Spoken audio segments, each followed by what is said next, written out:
आज चाहिँ म तपाईहरूलाई 16 दिशाको गुणधर्म के हो त्यसको बारेमा बताउँछु। सबैभन्दा पहिला म अब नर्थ इस्टबाट सुरु गर्छु। 16 दिशाको सबै कुरा म सामान्य रूपमा मात्रै म सिकाउँछु। पछि चाहिँ म तपाईहरूलाई नोट दिन्छु। नोटमा सबै कुरा हुन्छ र त्यसपछि पनि बुक पनि दिन्छु। बुकमा पनि सबै कुरा हुन्छ।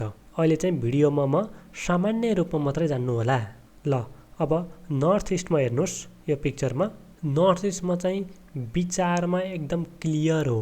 तपाईको मनको विचार एकदम क्लियर गर्ने काम चाहिँ नर्थ इस्टको काम हो।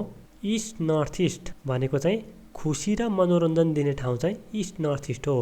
इस्टमा चाहिँ सामाजिक मेलमिलाप दिने काम इस्टले गर्छ। इस्ट साउथ इस्टमा चाहिँ तपाईलाई नर्भस हुने, एक्जाइटी हुने, जुन मन्थनको जोन हुन्छ, कुनै पनि कुरा डिसिजन लिन पर्यो भने सोच्न पर्छ नि, एनालाइसिस गर्नु पर्यो भने चाहिँ त्यो गुणधर्म चाहिँ यो इस्ट साउथ इस्टले दिन्छ। अब साउथ इस्टको गुणधर्म चाहिँ फायर एन्ड लिक्विड मनी। यो चाहिँ अग्नि तत्व, दैनिक कार्यक्रममा चाहिने पैसा, जुन जीवनयापनको लागि त्यो पैसा दिने काम चाहिँ के गर्छ, साउथ इस्टले दिन्छ। यो चाहिँ लिक्विड मनी भनेको चाहिँ चलिराख्ने बग्ने पैसा, fire and liquidity. South east भनेको चाहिँ पावर र कन्फिडेन्स दिने जोन, आत्मविश्वास भनौँ न। साउथ भनेको चाहिँ तपाईँले समाजमा नाम कतिको कमाउनुहुन्छ र तपाईँलाई आरामदायक कतिको दिन्छ, आराम दिने, नाम प्रतिष्ठा र मनमा आनन्द दिने, चाहिँ रिल्याक्स दिने। साउथ वेस्ट यो चाहिँ खर्च र विसर्जन गर्ने ठाउँ। कुनै पनि कुरालाई मेटाउन पर्यो भने चाहिँ यो दिशाले मेटाउने काम गर्छ, सफाइ गर्ने काम भनेको है।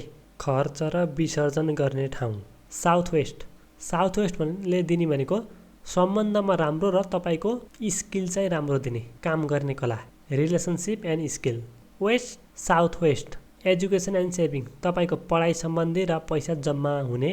वेस्ट गेन्स एन्ड प्रफिट, यहाँबाट चाहिँ तपाईँले फाइदा कतिको प्राप्त गर्नुहुन्छ भन्ने कुरा। वेस्ट नर्थ वेस्ट यो भनेको चाहिँ डिप्रेसन एन्ड डिटोक्सिफाईको जोन, तपाईँको ब्याड इमोसनहरूलाई चाहिँ हटाउन सक्ने क्षमता।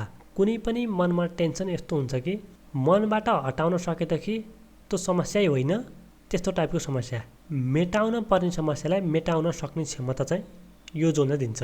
यदि मेटाउन सकेन भने चाहिँ फेरि डिप्रेसन हुने भयो। North west sex and attraction, जुन आकर्षण हुने जोन, आकर्षण दिने कला मनुष्यमा, पोजिटिभ वेमा आकर्षण हुने यो जोनले दिन्छ। आफ्नो बुढी अथवा बुढासित आकर्षण भयो भने त सकारात्मक भयो, अन्त आकर्षण भयो भने नकारात्मक भयो। पोजिटिभ आकर्षण दिने कला चाहिँ यो जोनले दिन्छ। नर्थ वेस्ट नर्थले चाहिँ तपाईँलाई धनको अवसर दिने, कुनै पनि कार्यक्षेत्रमा अवसर आएपछि नै सुरुवात हुने हो। नर्थ इस्ट यो जोनले चाहिँ तपाईँको बडीमा हेल्थ र इम्युनिटी दिने। मनुष्यको जुन जोनमा वास्तुदोष हुन्छ त्यही जोनको गुणधर्म, उसको जोनको गुणहरू मान्छेमा कमी आउन थाल्छ। कमी आएपछि मान्छेमा समस्या आउने हो। हरेक जोनका एट्रिब्युट अथवा गुणधर्म धेरै हुन्छन्। अहिले सामान्य रूपमा मात्रै यहाँ बुझ्नुहोस्, अरू कुरा म हजुरलाई नोटमा अथवा बुकमा दिन्छु, बुकमा पढ्नु होला। जुन यो अहिले शक्ति चक्रमा छ त्यसलाई नै हेर्नुहोस्।